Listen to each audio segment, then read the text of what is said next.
Okay, PAP students, we need to do a little bit of review for the quantum test. We need to start by remembering that light is both a particle and a wave, and that different experiments give us different results. So the photoelectric effect, if you'll remember, tells us that light was a particle.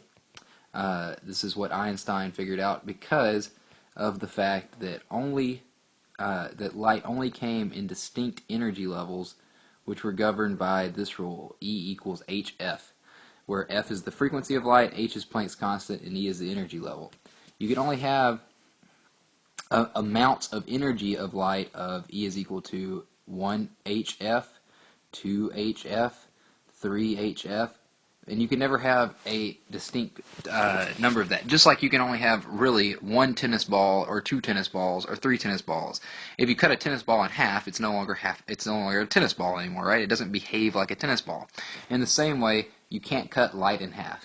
But there were numerous other experiments that showed that light behaves like a wave as well. For instance, interference. Light interferes with itself, and so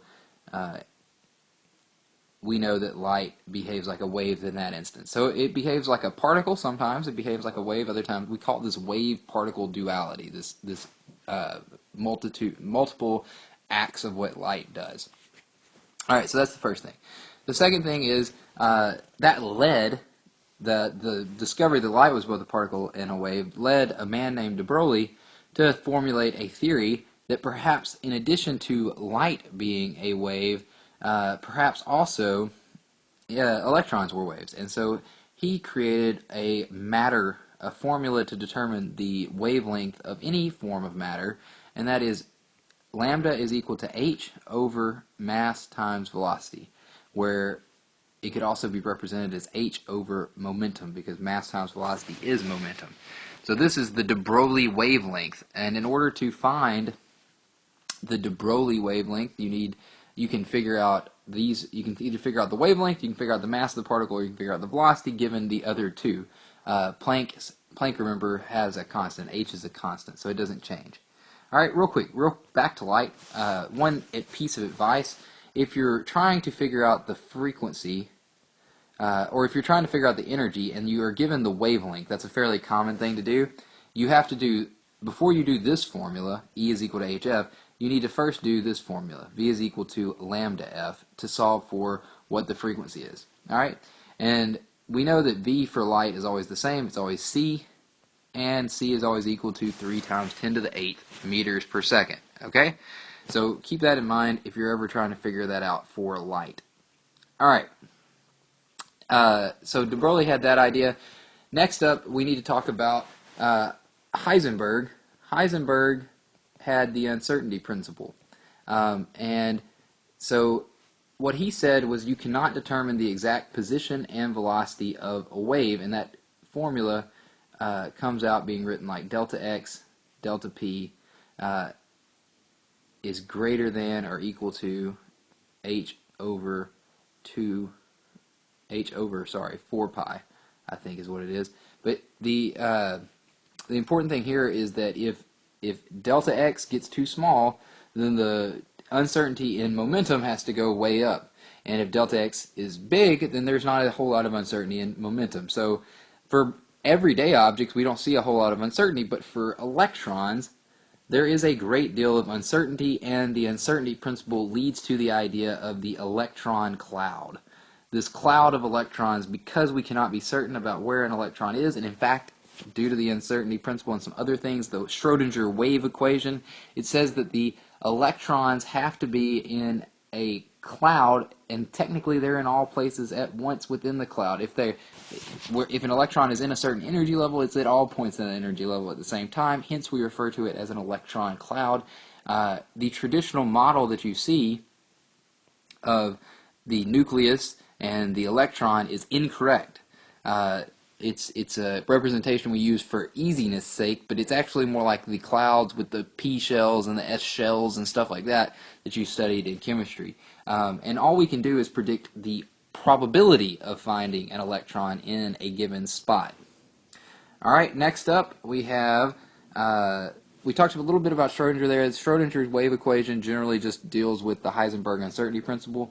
So let's talk about,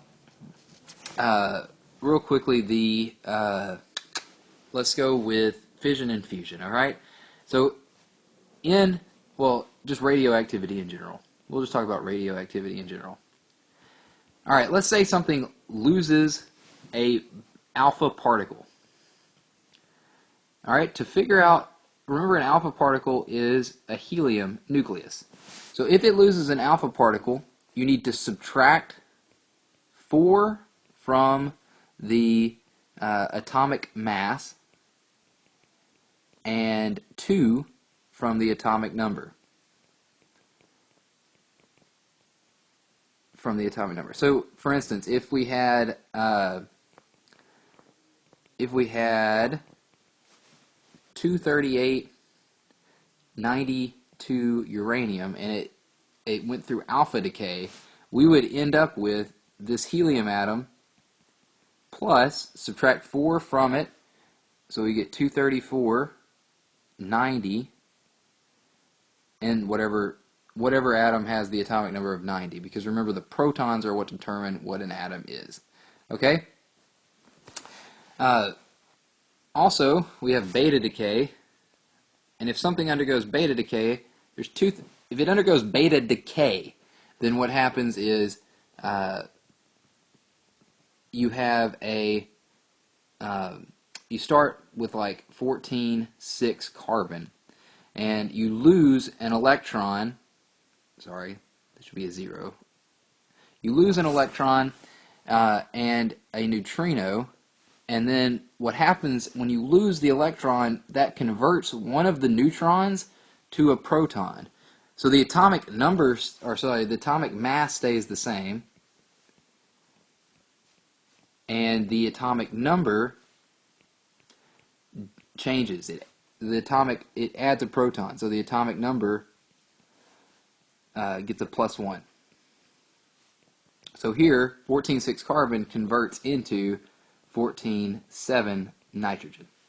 Okay, so that's beta decay. Gamma decay, remember, is just when you lose a... gamma decay occurs whenever protons jump from their energy levels and a really high energy particle is emitted. It could be an X-ray or gamma ray, but it occurs when a proton drops down an energy level. All right, so that's decay. All right, let's go into semiconductors and talk about what you need to know for semiconductors. All right, so semiconductors, we need to know first of all that there are 2 types: the P-type and the N-type. We need to know that these are created by doping with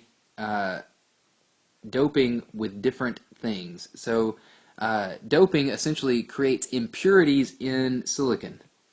So impurities in a silicon crystal. And if it's P-type, you're usually making it impure silicon has 4 valence electrons, all right? So what you do when you make a P-type is you want to make a hole, an electron gap. So what you do is you plug in something with 3 valence electrons, all right?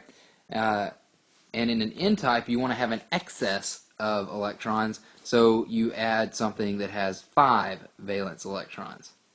Now this can do many things. One of the things that it can do is these semiconductors can be put together in certain ways that allow for a significant amount of, or some very interesting things to be done. One of the things that can be done is called a diode, and I'll just do this real quick at the bottom. So a diode takes alternating current, or it can do this. It can take alternating current, where up means the current's going one way and down means the current's going the other way. And if you plug it into this diode, a PN diode just means there's 2 of the semiconductors. All right, what it'll do is it'll reduce the electricity to only one direction. And then we can put that into a capacitor later and store up the charge so that we can send out a complete current. Another thing we can do with semiconductors is create what are called transistors, and transistors allow for the transfer of information. And so what information is transferred in is in ones and zeros. So like you might have this representing some kind of letters or something. This might be A, B. It's not, but let's just say that's what it represents. All right, so the transistor sends that signal. You use this transistor to send the signal. The beauty of the transistor is that you can create transistors where you have a little device up here that creates a voltage, and if you create if the voltage is turned on, then electricity will flow through, and if the voltage is off, the electricity won't flow through. And so that's the 1 is when the electricity is flowing through, the 0 is when the electricity is not flowing through. And so you can transmit information in this fashion using transistors, okay? This is not a comprehensive list of everything that needs to be gone over, but I think it's a good start. If you can remember most of that stuff, then you should be good for the test, okay? Remember, too, to watch most of the other videos that I have on there. If it's from Veritasium, Minute Physics, or Brightstorm, they should be pretty good at helping you out. They're fairly short. The ones from 60 Symbols are good if you're interested, but you don't have to watch them again if you don't want to. I would recommend it, but, you know, if you aren't up to it, if you have to skip something, skip those. All right? So, hope this helps. If someone will send me a review, I will be happy to make one for the review itself. Alright, but I forgot the review at the school, and so I can't do that at this point. Alright, have a good day.